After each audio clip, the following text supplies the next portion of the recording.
Assalamualaikum warahmatullahi wabarakatuh. Kembali lagi jumpa dengan channel kami. Kami doakan teman-teman YouTube semua dalam keadaan sehat walafiat. Buat teman-teman YouTube semua yang mungkin baru menemukan channel kami, dibantu subscribe, dukung channel kami supaya semakin berkembang. Di video kali ini kita akan membahas modus baru penipuan. Ya sebenarnya tidak baru ya, sudah banyak korban, banyak kejadian yang sudah terjadi di media sosial maupun di media elektronik yang lain. Jadi mengenai modus penipuan jual beli mobil bekas ya. Nah, ini banyak yang menyebut dengan modus penipuan segitiga. Nah, jadi kita jelasin dulu metode penipuannya seperti apa gitu kan. Jadi ini melibatkan tiga pihak teman-teman, si penjual, si pemilik asli kendaraan mobil tersebut, kemudian pembeli asli, dan juga si penipu. Nah, jadi biasanya kalau sekarang ini eranya kan kita menjual mobil itu langsung pada end user gitu kan, tidak lewat showroom ataupun tidak lewat perantara.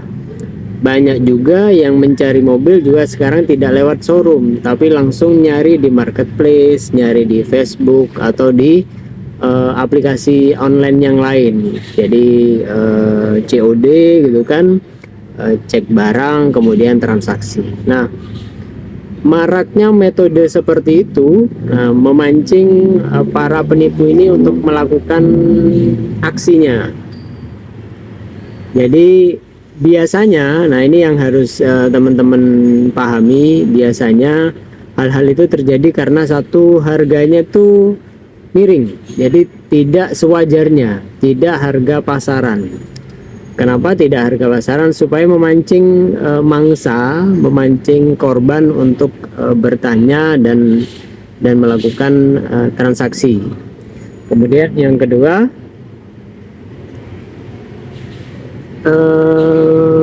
barangnya barang yang banyak dijual. Jadi tipe-tipe yang laris di pasaran, biasanya seperti itu teman-teman. Nah, bagaimana cara modus penipuan segitiga ini dilakukan? Jadi gini teman-teman, si pemilik mobil itu dia memposting barangnya di media sosial ataupun di aplikasi online gitu kan, diposting foto kendaraannya, kemudian foto BPKB, identitas ditutup gitu kan. Kemudian si penipu ini menanyakan langsung ke si pemilik mobil.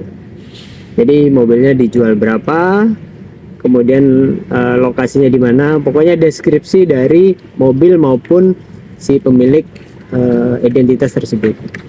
Kemudian itu didalami ya.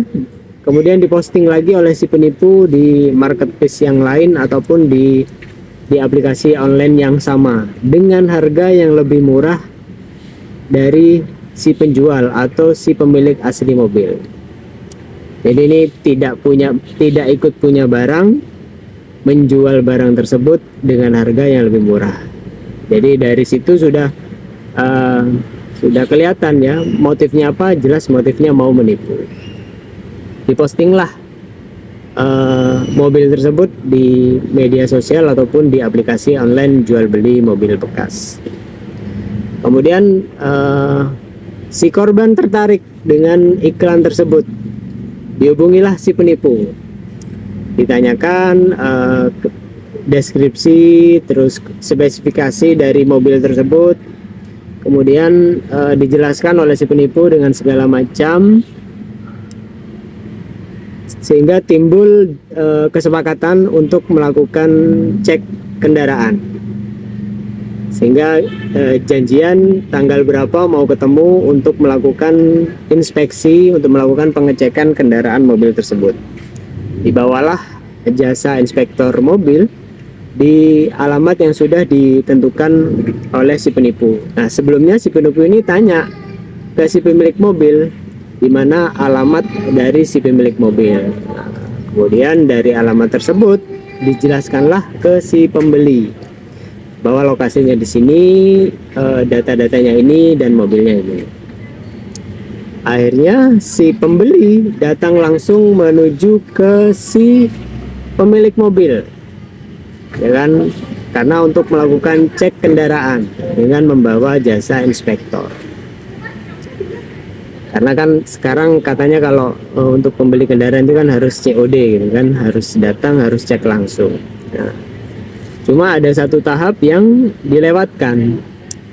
Si penipu ini dia berpesan kepada si pemilik kendaraan atau si penjual asli untuk jangan sekali-kali komunikasi soal harga atau transaksi. Jadi si penipu ini mengaku secara langsung, saya ini makelar, saya ini mengambil fee dari transaksi ini. Jadi kalau untuk transaksi itu langsung komunikasinya sama saya, bukan sama orang yang akan mengecek mobil. Jadi sudah dikondisikan seperti itu, sehingga si pembeli ini datanglah langsung ke rumah si pemilik kendaraan bersama inspektor, kemudian melakukan cek kendaraan. Cocok, mobilnya bagus, dan harganya murah seperti yang saya jelaskan di awal karena harganya di bawah harga pasaran. Kemudian transaksinya tidak dengan si pemilik mobil, tapi dengan si penipu, gitu kan? Ditransfer segala macam, selesai karena kendaraannya udah cocok, harganya murah, sehingga langsung tergiur dan melakukan transaksi. Dibayarkanlah secara transfer menuju si penipu. Sebelumnya seperti ini. Jadi ada beberapa kondisi si pemilik mobil ini dia keluar kota sehingga dipasrahkan ke istrinya. Ada beberapa kondisi seperti itu. Ada juga yang memang langsung ketemu dengan si pemilik mobil karena dia mengaku sebagai makelar si penipu ini. Jadi kamu nggak usah tanya-tanya dengan yang mengecek barang tersebut, karena nanti urusan transaksi itu dengan saya, katanya penipu seperti itu bilang ke si pemilik mobil. Nah, kita kembali ke case yang tadi ya. Jadi si korban ini sudah melakukan pembayaran, melakukan pelunasan kepada si penipu, sudah transfer. Begitu transfer, ditujukanlah kepada si pemilik mobil. Ini saya sudah melakukan pelunasan, mana BPKB-nya, dan mobil ini akan saya bawa. Nah, akhirnya si pemilik mobil emosi gitu kan, tidak tahu maksudnya seperti apa. Wong ini mobil saya, kamu belum melakukan pembayaran, kok akan membawa kendaraan saya, kok akan membawa BPKB saya, gitu kan. Ditunjukkanlah bukti transfer dan bukti komunikasi bahwa katanya ini sudah sepakat dengan si makelar gitu kan, dengan si orang ini yang katanya Anda ini saudaranya, Anda ini hanya dipasrai untuk membantu menemui si pembeli untuk mengecek barang. Padahal yang ditemui itu memang pemilik kendaraan tersebut. Si penipu ini mengaku-ngaku bahwa dialah pemiliknya. Nah, dengan kejadian seperti ini sebenarnya korbannya dua, si pemilik mobil dan juga si korban yang sudah tertipu uangnya. Si pemilik mobil menjadi korban karena namanya tercoreng, dan dia juga bisa dituduh melakukan kerjasama dengan si penipu, padahal dia tidak tahu menahu, dia tidak kenal, dia hanya komunikasi bahwa ada orang yang akan mengecek mobil. Nah, jadi itu teman-teman, beberapa case yang banyak terjadi di luaran, dan itu tidak hanya transaksi mobil, banyak juga barang atau objek yang lain dengan skema segitiga. Jadi si pemilik mobil tidak tahu menahu bahwa yang akan beli ini sudah komunikasi dengan si penipu. Kemudian si pembeli pun juga tidak tahu menahu bahwa kendaraan itu bukan milik si penipu. Nah, jadi dia udah percaya karena tergiur dengan harga yang murah. Kemudian dilakukanlah pelunasan. Atau juga bisa terjadi seperti ini teman-teman. Jadi dia tidak melakukan pelunasan, tapi karena harganya murah dia DP dulu, ya kan, untuk kesepakatan. Misal harga mobil itu ratusan, otomatis untuk DP minimal 10 juta atau 20 juta gitu kan, transfer supaya barang itu tidak dijual dulu. Transfernya ke si penipu, bukan pada si pemilik mobil. Ada juga seperti itu teman-teman. Ini mirip-mirip ya, ini mirip-mirip. Cuma bedanya yang case pertama dia melakukan pelunasan, otomatis yang dana yang masuk ke si penipu itu lebih besar. Nah, kalau yang case kedua ini korbannya adalah dana yang digunakan untuk DP. Jadi ceritanya hampir sama dan modusnya sama. Nah, sekarang yang mau kita sharing, yang mau kita notes buat teman-teman para penjual mobil dan juga para pembeli mobil, dan juga untuk para inspektor. Jadi sarannya sebelum melakukan transaksi ada baiknya video call kepada si pemilik mobil, entah itu benar pemilik mobil ataupun si penipu. Kalau itu benar si pemilik mobil, sudah barang pasti gak ada masalah kalau akan dilakukan video call.